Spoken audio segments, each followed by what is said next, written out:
Bang arsitektur masa diceramai oleh yang non arsitek. Jadi kami sudah bertahun-tahun Pak adalah rumah adat Kudus. Nah kalau ini rumah Palerman, jadi jenazah Paku Buwono 10 yang kita rehab. Ini contoh apa namanya pekerjaannya. Kemudian kita mengalami gembok, pelepah pisang, cengkeh dan gerbong. Nah menurut ini kami mencoba menganalogikan bahwa Kudus itu sudah ada koneksi dadah dengan etnis asing.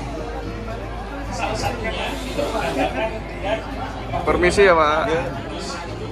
Ditempeli keramik-keramik pink.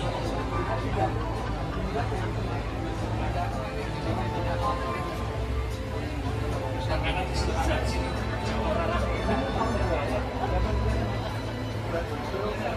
Kita melihat sekarang. Sampai-sampai jual. Calon jet. Untuk selanjutnya kita kretek kudut.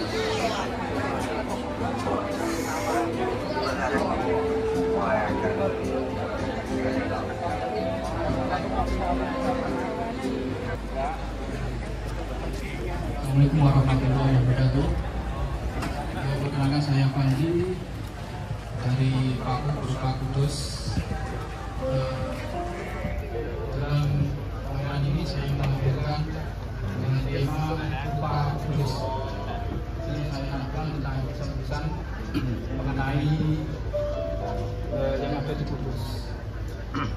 Dari alamnya ada rupa Gunung Muria, kemudian ada sungai Tambak Suru, kemudian ada kegiatan masyarakat itu membangun joglo, kemudian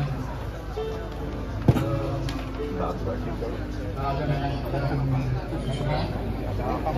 Pak Cipto sama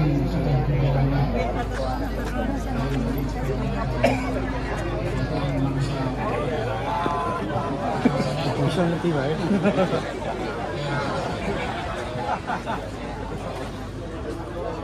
Kata pelukisnya,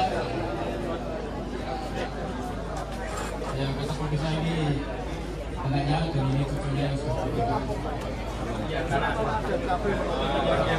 Ini dekoratif lukisan dari Pak Wijaya. Ini adalah lukisan Paku ya. Tempat berbualnya itu hanya 6 meter di atas Bapak. 6 meter di atas. Jadi yang bawah tetap kayak tadi itu ya terus disambung. Lah sambungannya nganggo utuh dengan tatal. Jadi ada apa Bapak? Seperti Ya, Pak. Izin untuk selanjutnya ada stand dari komunitas edukasi museum yang ikut nguri-nguri terkait permusiuman, Bapak. lanjut aja Bapak. Selamat datang Pak Samadi kembali Kudus. Izinkan perkenalkan diri, saya Ahmad Buzoni. Di sini kami mendisplay.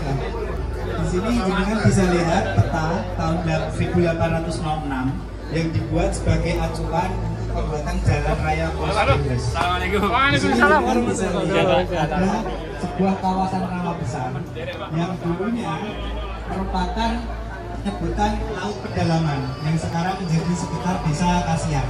Nah, di sini juga bisa dilihat ada beberapa rawa-rawa yang lebih kecil. Jadi ketika penghujan, rawa ini akan menurun dan kemudian menjadi kawasan banjir. Kemudian dari H.C. Cornelius 1806 dibuatlah sebuah proyek untuk pembuatan pengeringan dari kawasan rawa besar ini untuk bisa dijadikan hunian dan kawasan agraris. Direncanakan ada 7 waduk, tapi hanya terrealisasi 3 waduk. Dan Indonesia keburu merdeka, Bapak. Nah, di sini bisa dilihat bentuk penampakan setelah 1806. Di tahun 1897, Dr. Kutsman kemudian melakukan pemetaan kembali. Di sini jangan bisa lihat ada sebuah kawasan pengendalian banjir. Dulu namanya Penelitian. Tetapi ketika era Jepang saat Perang Dunia II untuk menaikkan panen beras, kawasan di banjir ini menjadi kawasan area persawahan yang kemudian menjadi area pemukiman. Jadi bukan banjir yang mendatangi pemukiman, tetapi pemukiman yang mendatangi kawasan banjir. Dari peta ini kita bisa lihat bekas dari rawa Cengkal Sewu yang tinggal tersisa beberapa dan beberapa kawasan kubangan di sini. Nah, di kawasan rawa ini digunakan transportasi air oleh masyarakat dengan kapal kelas Kelulus yang biasa dipakai untuk masuk ke dalam sungai dari jalur muara laut. Di sini teman bisa lihat ada juga bendera yang diambil hasilnya dari Royal Navy. Ini adalah bendera dari pelabuhan Jepara. Kalau di Jepara hanya ada satu crescent moon atau bulan cabai, tapi kalau yang Banten ada 3 crescent moon. Demikian yang bisa kami sampaikan, Bapak. Ini kami ambil dari Utrecht. Ini dibuat oleh Hans Cornelius. Beliau adalah orang pertama yang juga melukis Prambanan dan Borobudur. Dan beliau sangat terkenal sekali karena menjadi pelukis asli dari 3 kali penjajah dari VOC, dari Bapak Bebas dan juga Angkres. Kemudian kalau yang Dr. Lukman, beliau orang asli dari Semarang yang kemudian diambil sebagai akademisi untuk melakukan pembuatan peta. Ini kumpulan dari 12 peta yang saya jadikan satu, jadi mohon maaf ada warna-warna yang tidak satu karena memang ada 12. Iya, kalau ini dari Utrecht, kalau ini saya ambilkan dari Kyoto yang dikumpulkan oleh Yadi University. Suyati. Sudah ada rujukannya. Untuk selanjutnya itu adalah Museum Masjid Agung Demak Grup Utama.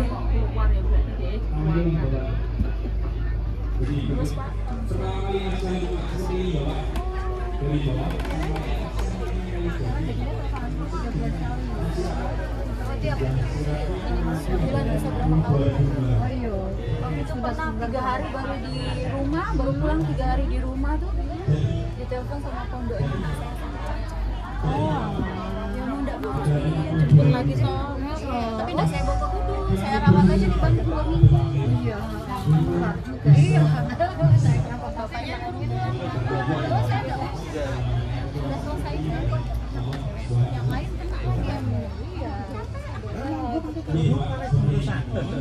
Ini makin gabung, makin derek mawon. Nembe dewe kita, Bu. Nggih. Nggih ta, kalau mboten saged nembe sing periode ketiga. Kita tuh sudah yang pertama, sudah lulus, terus yang kedua, ini yang ketiga. Kenapa nanti diajukan mawon berapa orang? Nanti kita cari cara nih apa namanya di edukasi itu seperti apa? Kan ada teknik-tekniknya, Bu. Monggo, Bu. Permisi Bu, saya mau gambar.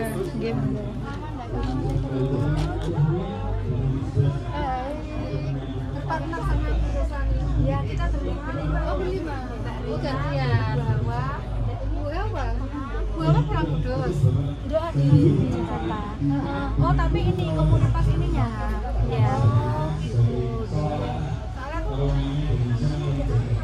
Nggak ada apa-apa. Ini udah.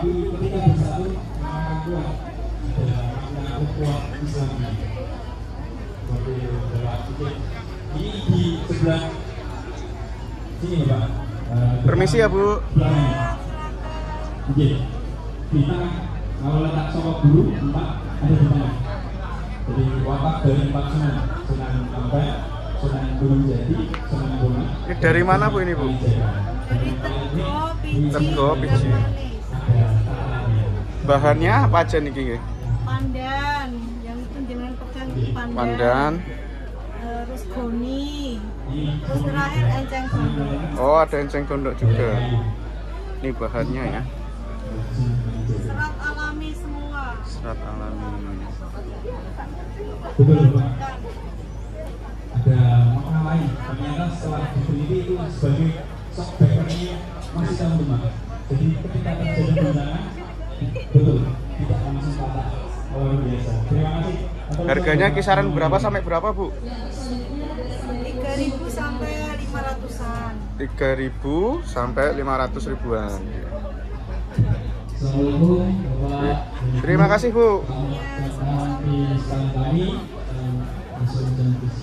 ya ini produk kami ya, produk keren ini banyak yang apa ya, yang inden. Permisi ya Bu. Iya Mas. Ini olahan dari buah nanas. Buah nanas. Dari kebun nanas Nusantara. Di desa Pedawang ada kebun nanas Nusantara. Oh, oke. Yang sama Mbak Namun di dalam Ruby gitu. Iya. Ini ada stik nanas, puding nanas, dodol nanas. Semua dari nanas. Iya, manisan nanas. Seniman dari Kudus. Bukan rasa nanas ya, tapi dari nanas. Oh Dari gitu. buah. Apa? Bukan Tas essence. Kudus, ada rumah kapal, kemudian ada rumah kembar dan seterusnya. Harganya kisaran berapa sampai berapa Bu yang dijual di sini? Iya. Ini puding 3.000. Terus untuk paketan nanas ini 15.000, dodol nanas 20.000. Untuk sirup nanas 30.000. Untuk stik nanas 15.000. Keripik daun salam ini 15.000. Ini ada keripik daun salam juga. Ada ananas 6.000. Ini dari kulit nanas. Oh ya. Juga permen nanas 25.000 dan nastar 40.000. Oke. Ini bahan nanas ya. Iya, buah nanasnya. Oke Bu, makasih informasinya. Di tangan beliau Bapak Yumi, generasi ketiga, pemasan dan pada si masa banyak berkembang. Beliau Bapak Yumi ini ya ini untuk Tinggi kono ra apa? Udah apa? Monggo pinara. Pinara ini oke. Siap. tas khusus ya. Permisi nggih Pak. Siap. Yang khusus ya. Kemudian ya. Oh, saya Bapak berkenan ini Bapak jadi bangudeg ini jadi. Nah, ini kemasan jadul ini teko. Memang generasi pertama kemasan kali masih terbatas yaitu teko dan juga anyaman ya, anyaman seperti ini. Jaga sekarang. Iya, emang Pak anu Pak apa itu Bu Ini Aswal? masuk ketika terima kasih Bapak Ibu atas perhatiannya. Kami tunggu di usaha kami. Assalamualaikum warahmatullahi wabarakatuh.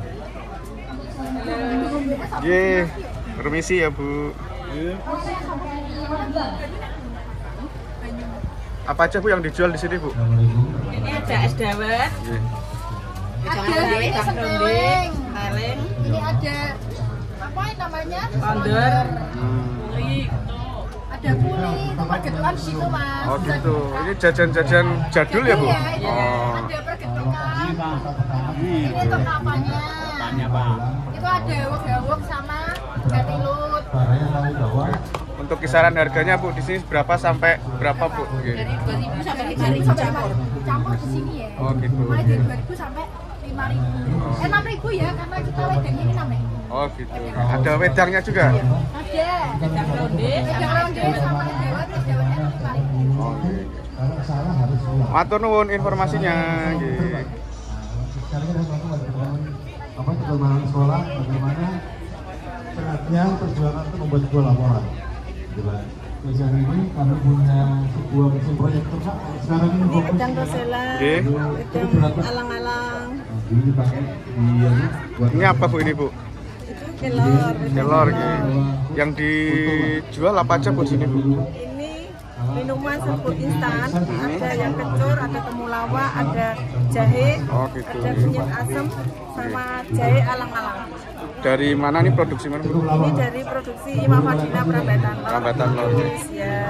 Untuk harganya kisaran berapa sampai berapa Bu? Harganya terjangkau, sangat-sangat terjangkau. Mulai harga 15.000, 20, 25, tergantung komposisi, tergantung ini netonya, Gitu nggih. gram-gramannya. Nggih. Matur nuwun informasinya Bu. Ya, Nggih. terima kasih sama-sama.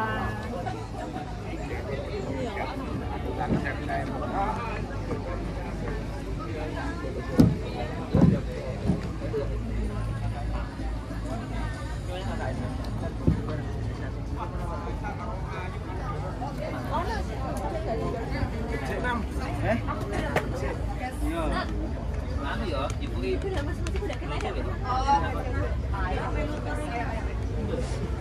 Wong aku pas sing mendampingi mas-mas aku.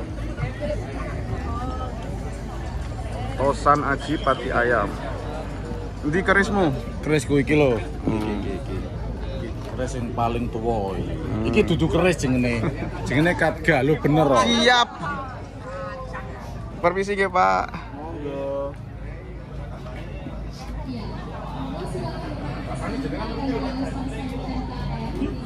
Kok malah jebuk aman. Tak kepedas. Kaget kabeh iki. Kunci opo iki? Belum dia. Ya. Ora ada. Belum kom dia. Lho kok dikum arep ta? Belum dia. Yo nek dikum motor dadi semene ra. Wah, sidak. Kan jani yo ngomong dikum arep.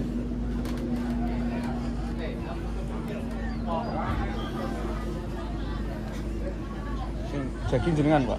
Iki bapak iki berdua. Pak, informasinya ini yang dipamerkan di sini jenisnya apa aja dan mungkin bisa diceritakan, Pak, seperti apa, Pak? Kami di sini sebagai perwakilan dari Pemdes Terbang, memang mengedukasi temuan-temuan di wilayah Terbang, ya, termasuk yang kita edukasikan adalah Katga yang tertua. Ya. Seperti itu pertama. Kemudian ada galak budol. Budol itu arah budol gitu. Kemudian ada kudi dalam pedung, ada juga pusaka. Tetris. Itu semua ditemukan di mana, Pak? Berasal dari mana ini? Kita temukan memang dari sebagian dari warga sekitar sini, ya. Gitu. Kita ayam, kita kumpulkan, kemudian kita rawat, kita cuci. Ada juga yang kita temukan di wilayah Pati, Bulan, dan sebagainya. Karena ini kan peradaban ini sama. Ketika peradaban yang hampir sejaman, itu bentuknya sama. Jawa Timur, Jawa Tengah sama. Jadi seera. Jadi ini jenisnya berapa aja, Pak? Mungkin ada senjata atau apa, Pak, bisa disebutannya, Pak? Memang kalau Katga itu berawal dari senjata, Pak. Jadi senjata, tapi kemudian ada yang membuat Katga ini sebagai pusaka. Pusaka itu istilahnya untuk perlindungan lah, sababiah perlindungan gitu. Kita membuat karena Katga ini terbuat memang bukan hanya dibuat langsung besi jadi, tapi besi yang di tempat-tempat yang dilipat-lipat. Kemudian di situ ketika membuat seorang punya juga berdoa, ada ritual-ritual khusus seperti itu. Ini bahannya apa aja sih, Pak? Gimana? Di sini dan kira-kira dibuat di beberapa tahun silam gitu, Pak. Kira-kira, Pak. Katga ini dibuat dari beberapa unsur gitu, besi baja seperti itu, dan juga ada campuran meteor. Ini dibuat sejak zaman ataupun kerajaan Medang Kamolan hingga Kahuripan ataupun yang ingin Airlangga zaman 10 abad 10 ataupun 11 Masehi dulu, Pak. Di sini ada. Oke. Matur nuwun informasinya, Pak. Kali Bapak sinten? Joko Susilo. Pak Joko selaku di sini? Selaku saya ketua Kanigoro. Sekretaris Jaman. Matur nuwun.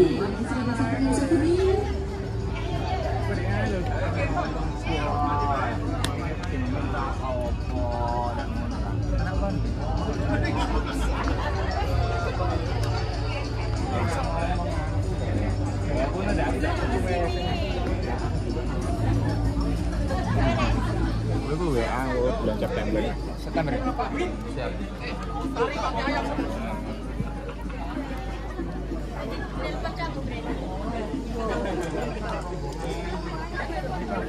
Foto-fotonya Bu.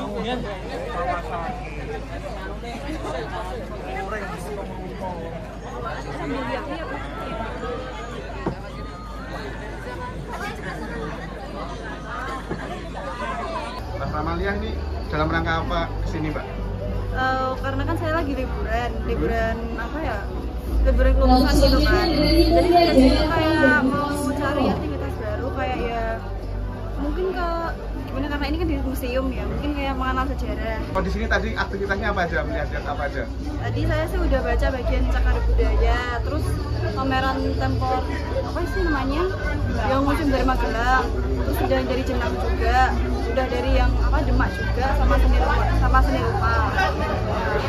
Terus baru yang apa? Baru habis itu saya kesini ya bagian rumah adatnya gitu. Terus setelah melihat tadi kesan-kesan seperti apa? saya jadi tahu lebih banyak. Kayak contohnya yang paling berkesan bagi saya ya, makanya itu yang bagian yang Museum Demak. Jadi kan Museum Demak kan kayak ada Nogomulat, apa ya tadi saya lupa.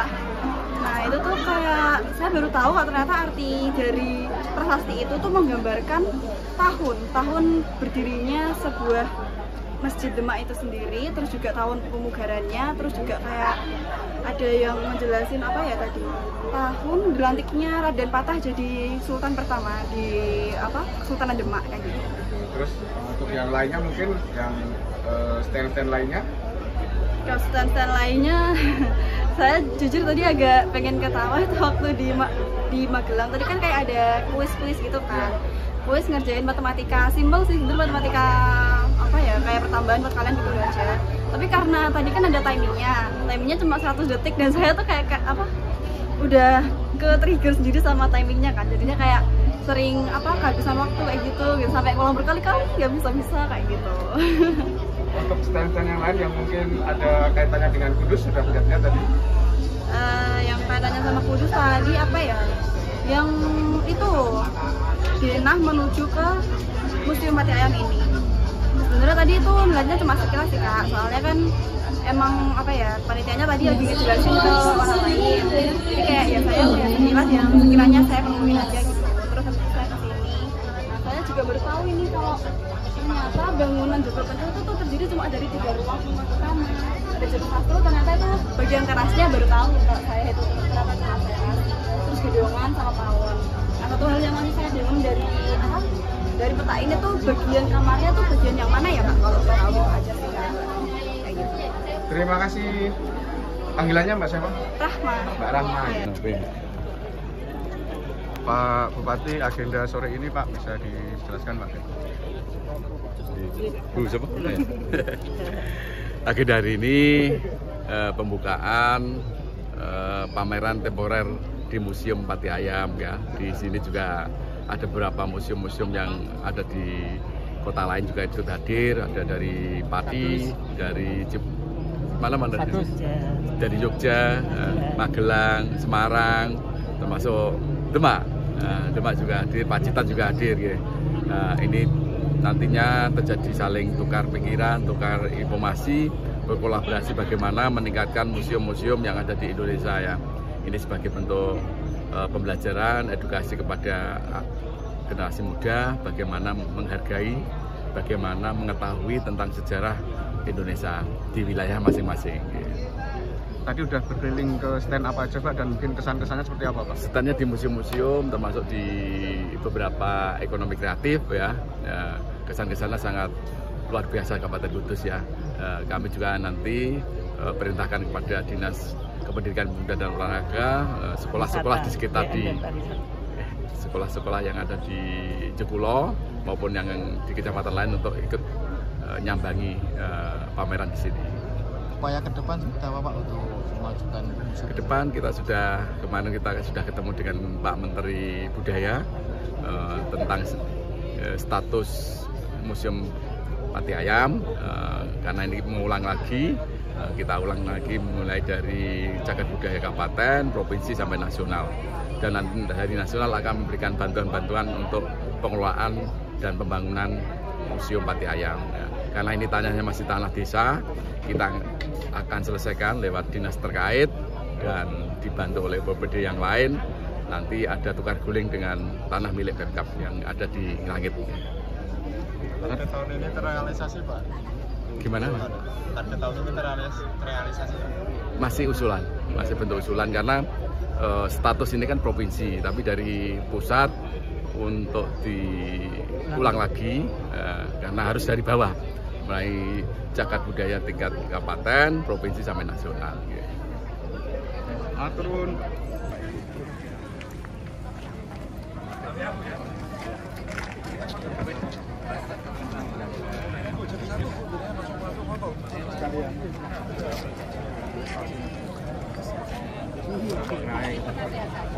Dan kamera Bapak ngapunten 1, 2, 3. 1,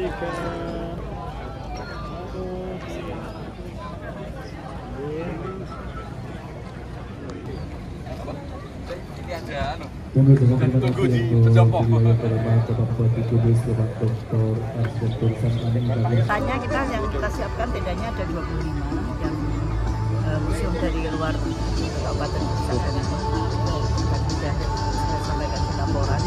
Jadi sebetulnya ini trial untuk bagaimana penampilan perdana ini menjadi satu kegiatan yang setiap tahun nanti bisa digelar di sini, dan kita mau buktikan, kita sosialisasikan bahwa museum itu menjadi ruang publik, jadi bisa untuk berkegiatan seluruh masyarakat yang punya berbagai potensi bisa digelar di sini, dilaksanakan di halaman museum.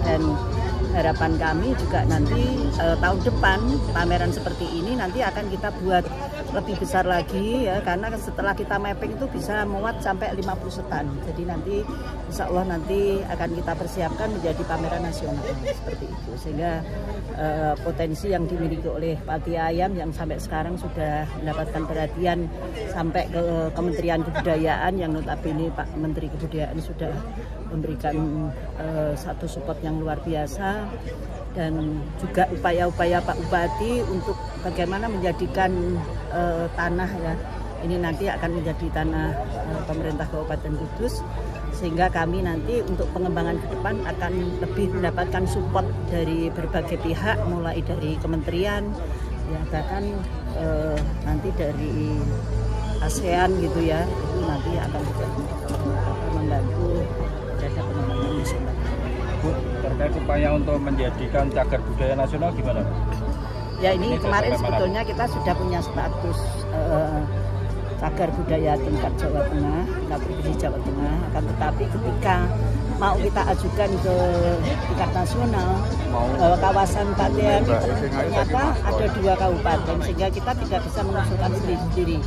Maka harus berbarengan dengan Kabupaten Pati, sehingga kita harus mulai dari awal, mulai dari status cagar budaya tingkat kabupaten, kemudian kita usulkan ke tingkat provinsi, lalu baru kita bersama-sama mengusulkan ke cagar budaya tingkat nasional. Berarti saat ini prosesnya masih koordinasi? Prosesnya masih di tingkat kabupaten. Mudah-mudahan kita sudah kita targetkan, bahkan kemarin ada kunjungan tim TACB tingkat nasional, seluruh pengurus datang di sini. Kita ditargetkan akhir tahun ini kita sudah mudah-mudahan bisa menjadi cagar budaya nasional.